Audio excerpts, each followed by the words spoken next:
আসসালামু আলাইকুম ওয়া রাহমাতুল্লাহি ওয়া বারাকাতুহু।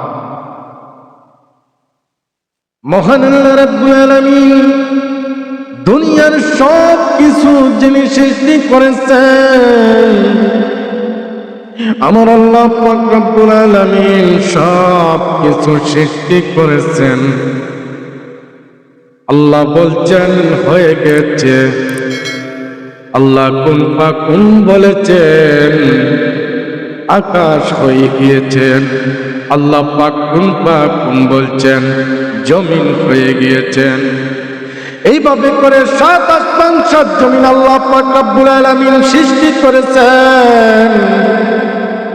18,000 মাখলুকাতের ভিতরে 17,999টি আল্লাহ পাক সৃষ্টি করেছেন। কোন পাক কোন বলিয়া আল্লাহ বলছেন হয়ে গেছে।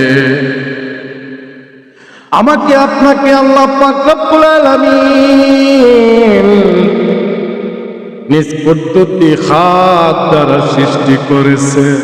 আমাকে আপনাকে কত ভালোবেসে আমাদেরকে নিজ পদ্ধতি হাত দ্বারা বানিয়েছেন গো। ও আমার সম্মানিত হাজিরিন, আমাদের অন্তর থেকে কথাগুলো শুনে যান। মহান আল্লাহ কত ভালোবাসেন আমাদেরকে। কাউরে আল্লাহ পাক রব্বুল আলামিন দুনিয়ার জমিনে না খাওয়ায় রাখেন না। যে আল্লাহর গোলামি করেন তাকে আল্লাহ খাওয়ান, যে আল্লাহর নাফরমানি করেন তাকে আল্লাহ 3 বেলা খাবার খাওয়াই রাখেন, কাউকে অনেখার রাখেন না, যাতে কিয়ামতের দিন মহান আল্লাহ রাব্বুল আলামিনের কাছে না বলতে পারে, আল্লাহ তোমার গোলামি করেছে ওই ব্যক্তি, তোমার নামাজ পড়েছে বলে তুমি ওই ব্যক্তিকে খাবার দিয়েছো।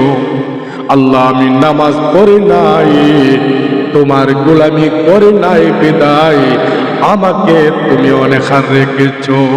আল্লাহর কাছে অভিযোগ করতে পারবে না। এই জন্য আল্লাহ পাক রব্বুল আলামিন প্রত্যেকটা প্রাণীকে আল্লাহ খাওয়ায় রাখেন। এই সাগরের ভিতরে যে একটি মাছের নাম তিমি, ওই তিমি মাছটিকে আল্লাহ খাওয়ায় রাখতেছেন। ওই তিমিটার খাবার হাজার হাজার টন খাবার লাগে, অনেকগুলো খাবার লাগে। ওই খাবারও আল্লাহ পাক ওই তিমিটাকেও খাওয়ায় রাখে। মহান আল্লাহ এই দুনিয়ার জমিনে সব প্রাণীকে আল্লাহ খাওয়ায় রাখে। এখনো সময় আছে, আল্লাহকে ভয় করে, আল্লাহকে বিশ্বাস করে, আল্লাহর ভয়ে আল্লাহর কাছে কান্নাকাটি করে, আল্লাহর পদ্ধতি পায়ে সাজদায় পড়ে যায়। আল্লাহ গো, জীবনে যা করেছি সব ভুল করেছি গো আল্লাহ। আল্লাহ পাক রব্বুল আলামিন বলেছেন, ও আমার বান্দা বান্দিরা, তোমরা নৈরাশ হয় না। তোমরা যদি তোমাদের ভুল বুঝতে পেরে আমার দরবারে ফিরে আসতে পারো, আমি আল্লাহ তোমাকে ক্ষমা করে দেব। সুবহানাল্লাহ, আল্লাহু আকবার। আল্লাহ বলছেন, আমার কাছ থেকে তোমরা নৈরাশ হয় না। আমি আল্লাহ রহমান, আমি আল্লাহ রহিম। আখামুল হাকিম, যিনি বিচার দিনের মালিক, ওই আল্লাহ আমাদেরকে বিচার করবেন। এই জন্য আল্লাহর কাছে আমরা যেতে হবে। দুনিয়া কিছুদিনের জন্য মুসাফির, আমাদেরকে আল্লাহ কিছুদিনের জন্য পাঠিয়েছে শুধু পরীক্ষার জন্য। আমরা তো বুঝতেছি না, শয়তানের দুগায় পড়ে আমরা কত কিছু না করতেছি। আল্লাহ আমাদেরকে বোঝার তৌফিক দান করেন। সকলে বলি আমিন।